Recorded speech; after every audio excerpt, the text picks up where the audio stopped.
प्रधानमंत्री नरेंद्र मोदी ने कहा, जेन जी और जेन अल्फा देश को विकसित राष्ट्र बनाने में अग्रणी भूमिका निभाएंगे। नई दिल्ली के भारत मंडपम में वीर बाल दिवस कार्यक्रम को संबोधित किया।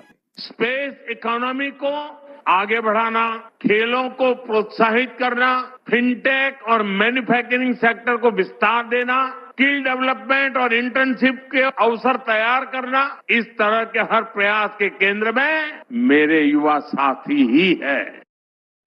प्रधानमंत्री ने कहा कि सरकार युवाओं को बेहतर अवसर प्रदान करने के लिए प्रतिबद्ध है। प्रधानमंत्री ने कहा कि नई राष्ट्रीय शिक्षा नीति 21वीं सदी की आधुनिक शिक्षण प्रणालियों पर केंद्रित है। ये व्यावहारिक शिक्षा पर बल देती है और समस्या समाधान कौशल विकसित करती है। श्री मोदी ने कहा कि देश आज साहिबजादे बाबा जोरावर सिंह जी और बाबा फतेह सिंह जी के अनुकरणीय साहस और बलिदान का स्मरण कर रहा है। प्रधानमंत्री ने कहा कि वीर बाल दिवस ने साहिबजादों की प्रेरणा को युवा पीढ़ी तक पहुंचाया है।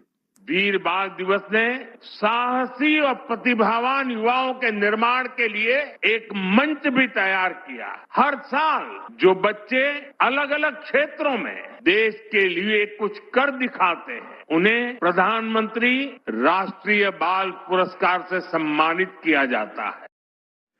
प्रधानमंत्री ने राष्ट्रीय बाल पुरस्कार के 20 विजेताओं से बातचीत भी की। ये पुरस्कार बहादुरी, नवाचार, विज्ञान और प्रौद्योगिकी, खेल तथा कला के क्षेत्र में प्रदान किए गए हैं।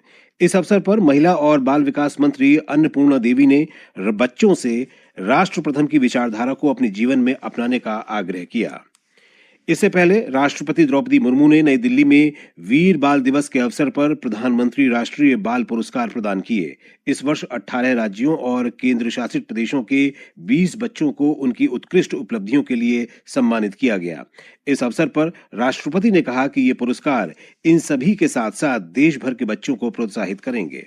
आज पुरस्कार प्राप्त करने वाले बच्चों में सबसे कम आयु की बेटी वाकालोक में प्राज्ञों केवल 7 वर्षों की है। ऐसे प्रतिभाशाली बच्चों के बल पर भारत को विश्व पटल पर चेस पावर हाउस माना जा रहा है।